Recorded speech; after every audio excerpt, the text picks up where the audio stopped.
So hello guys, welcome back to Ripon Mondal vlogs. আর তোমাদেরকে স্বাগত জানাচ্ছি আজকে আমার নতুন একটা ব্লগে। আর এই মুহূর্তে আমি চলে এসেছি তোমার শর্ট লেগে সেক্টর 3-তে। আর বুকিং কখন পায় দেখা যাক এখন কি হয় বাজার। আর এদিকে তো সন্ধ্যা নামবো ভাব। আর এদিকে বুকিং ঢুকছে 333 টাকা। আমাকে হাওড়া স্টেশন যেতে বলছে, 19 কিলোমিটার রাস্তা প্লাস কাস্টমাইজ স্টেশন 1.6, তার মানে প্রায় 21 কিলোমিটার, 350 টাকা, 331 টাকা। দেখে নাও।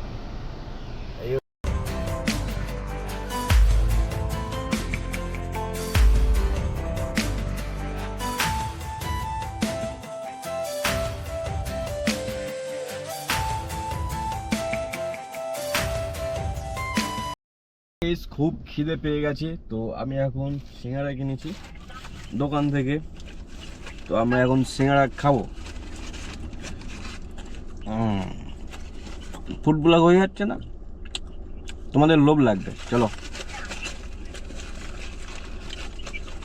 সিঙ্গারার সাইজটা দেখো, ঠিক এই। তো গাইজ, এই মুহূর্তে আমি আছি কলকাতা স্টেশনে। আর পুরো অন্ধকার হয়ে আছে এই সাইডটা, ঠিক আছে। আর ঠিক স্টেশনটা ওই সাইডে আছে। আর একটা বুকিং নিয়ে এলাম মাত্র 300 টাকায়। যাই হোক, তোমার হচ্ছে অনেকক্ষণ অপেক্ষার পরে পেয়েছিলাম। তো আমি দাঁড়িয়ে গেছি, মিনিমাম 20 মিনিট হবে, আমি কোনো বুকিং রিটার্ন পাচ্ছি না। তো অপেক্ষা করি আরও কিছুক্ষণ। ইতিহাসে প্রথমবার আমার গাড়ি নিয়ে কেষ্টপুরে ঢুকেছি। একটা কেষ্টপুর কালপার, বহু বছর বহুদিন পরে কেষ্টপুরে। আর এই সেই মাঠ, ঠিক আছে। এই মাঠে আমি বহুবার খেলেছি ছোটবেলায়।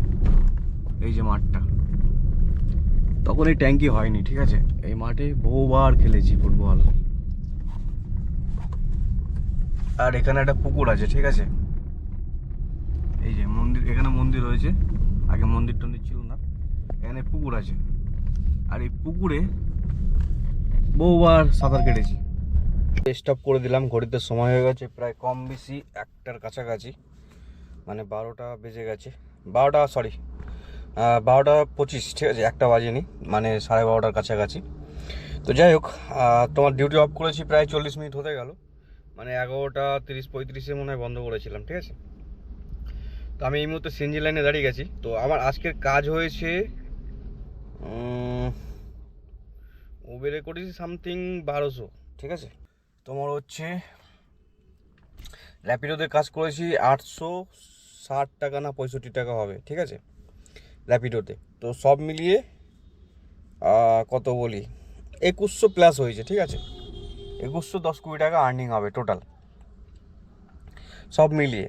তো এখন সিএনজি লাইনে এসেছি, তো সিএনজি ভরতে কতক্ষণ লাগবে জানি না। আর খাওয়ার জন্যে 1 প্যাকেট বিস্কুট নিয়ে এসেছি, ঠিক আছে। এই যে 1 প্যাকেট বিস্কুট, এটা খেয়ে আপাতত কভার করতে হবে, কিছু করার নেই। ঘুগনি মুড়ি ভাবলাম ঘুগনি মুড়ি খাবো, কিন্তু ঘুগনি মুড়ি শেষ হয়ে গেছে দোকানটায়, ঠিক আছে। তো ঘুগনি মুড়ি শেষ হওয়ার কারণে আমি ভাবলাম যে কিছু তো খেতে হবে। তো একটা বিস্কুটের প্যাকেট নিয়ে এসে একটু চা নিয়ে আসলাম, চাটা খেয়ে নিয়েছি। তো বিস্কুটটা এখন খাবো।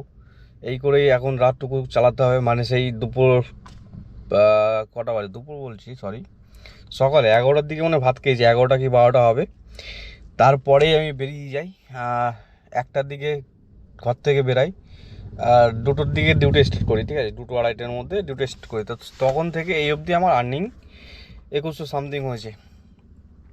আর এখন ভক্কম বুকিং আছে, কিন্তু সিএনজির চক্করে মানে বাড়ি গিয়ে ঘুমাতে হবে, কাল সকালে আবার ডিউটি বেরোতে হবে, সকাল মেনটেন করতে হবে। তো সকালটা আমি মেনটেন করতে পারছি না, ঠিক আছে।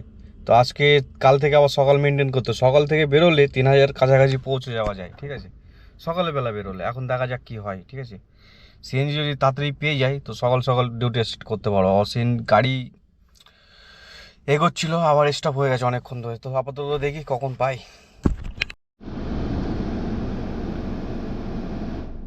তো গাইজ, ঘড়িতে বেজে গেছি, ঘড়িতে সময় এখন বাজে রাতের 1টা বেজে 30 মিনিট, মানে 1:30, ঠিক আছে। তাহলে কতক্ষণ লাইনে দাঁড়ালাম, প্রায় 2 ঘন্টা, রাইট। তো সবে সাবওয়ে অবধি এসছে, ঠিক আছে, সাবওয়ে। তো এখনো কতক্ষণ লাইনে দাঁড়াতে হবে, কখন বাড়ি যাবো আর কখন ঘুমাবো, আবার কখন সকালবেলা ঘুম থেকে উঠে আবার কাজে বেরোবো, ঠিক আছে। তো রাত 10টার মধ্যে যদি গ্যাস ভরতে পারতাম তাহলে বাড়ি গিয়ে ঘুমাতে পারতাম, আর সকাল সকাল ঘুম থেকে উঠে আবার কাজে বেরোতে পারতাম। ঠিক আছে, তো কী করবো বলো, অলরেডি 2 ঘন্টা সময় নষ্ট। রাস্তার সাইডটা ঠিক এরকম।